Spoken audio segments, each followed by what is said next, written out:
Okay, where do I even start? If you clicked on this video, you probably already know why I'm covering this team right now.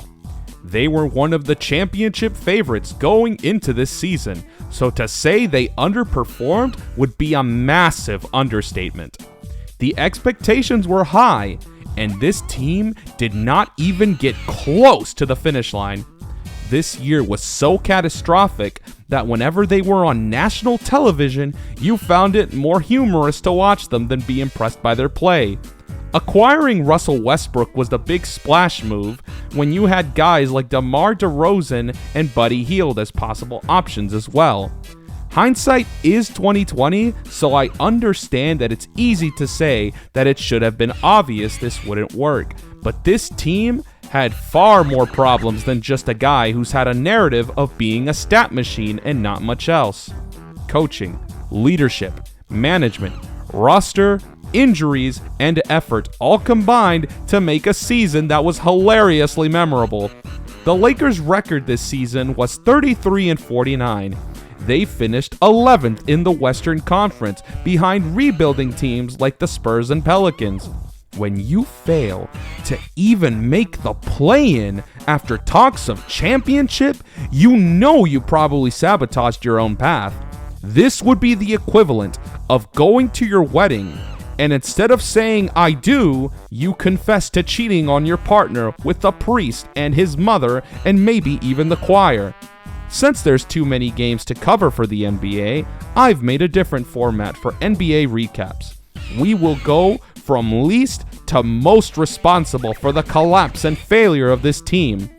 I've got a blame cake, and there's plenty to go around. Let's start with Frank Vogel.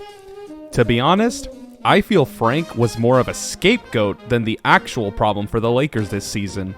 After the collapse of this team, you knew someone had to be fired, and unfortunately, Frank drew the short end of the stick. The 2 previous years when everyone was healthy and the roster had more depth, the Lakers were easily one of the best defensive teams in the West. Compare it to how horrible they've been on the defensive side this season, and it's about as different as night and day.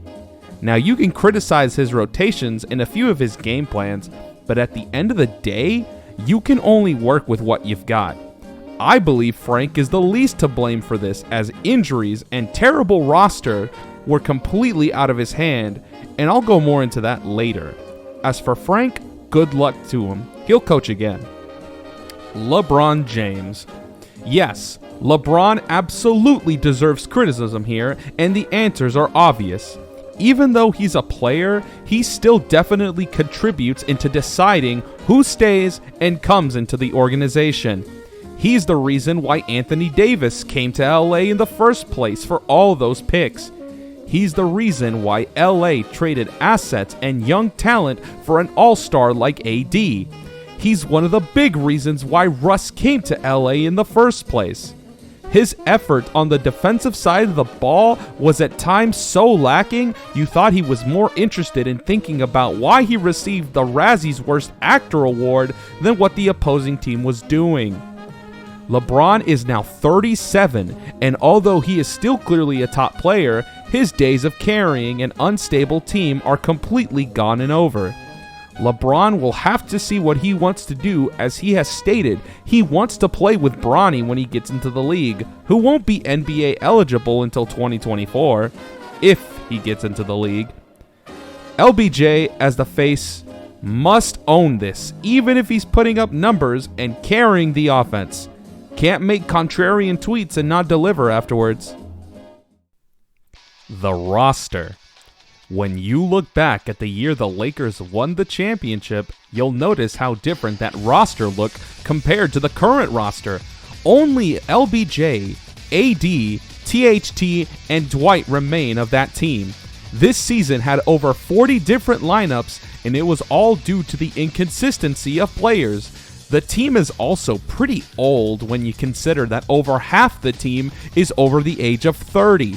But the team played like they were over the age of 50. Injuries to the team also meant the big three of LeBron James, Anthony Davis, and Russell Westbrook only played together a total of 21 games this season. This roster was not able to execute the defensive game plans that Vogel wanted, so they had to rely more on offense, which obviously did not work out. Anthony Davis. Does everyone remember the old episodes of SpongeBob where there was a certain fish named Fred who always had a habit of injuring his leg and screaming after anything slightly physical? And rev up those fryers, because I am sure hungry for one. Help! Help! My leg! Anthony Davis is Fred the Fish made manifest to the NBA.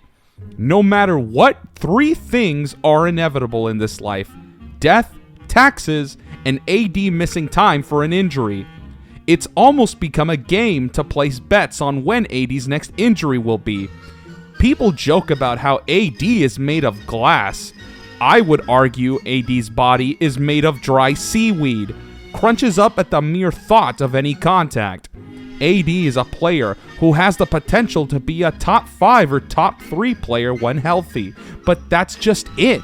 He hasn't been healthy these last 2 years, and in the last 150 games or so, AD has played in about half of those.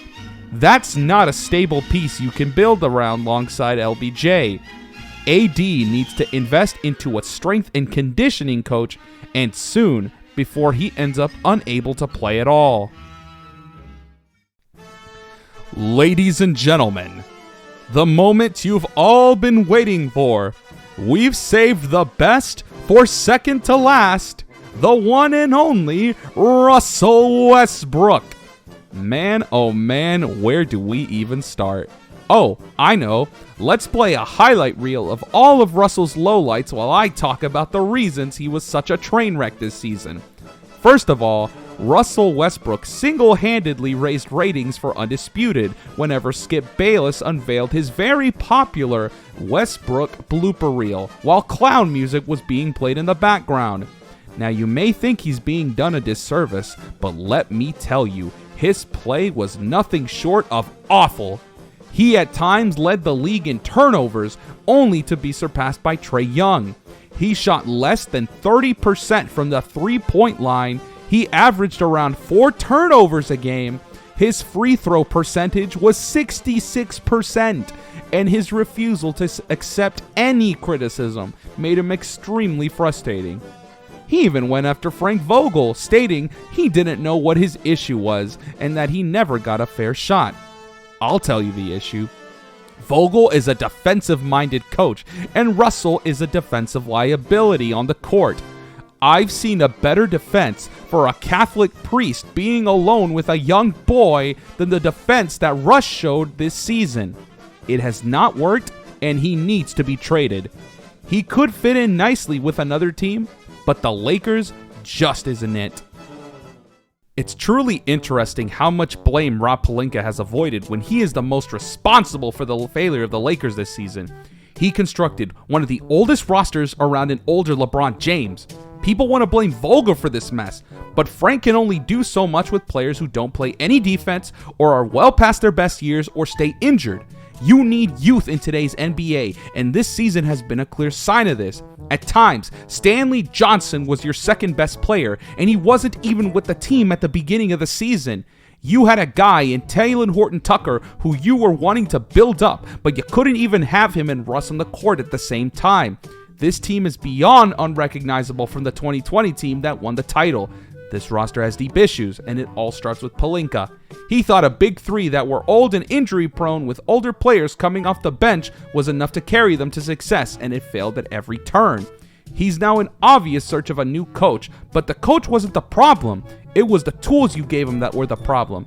A new coach will not solve any of the problems this team has if it stays the same. I think I've said pretty much everything I've needed to say, but I feel that more things will come out as the fans continue to rip into this team.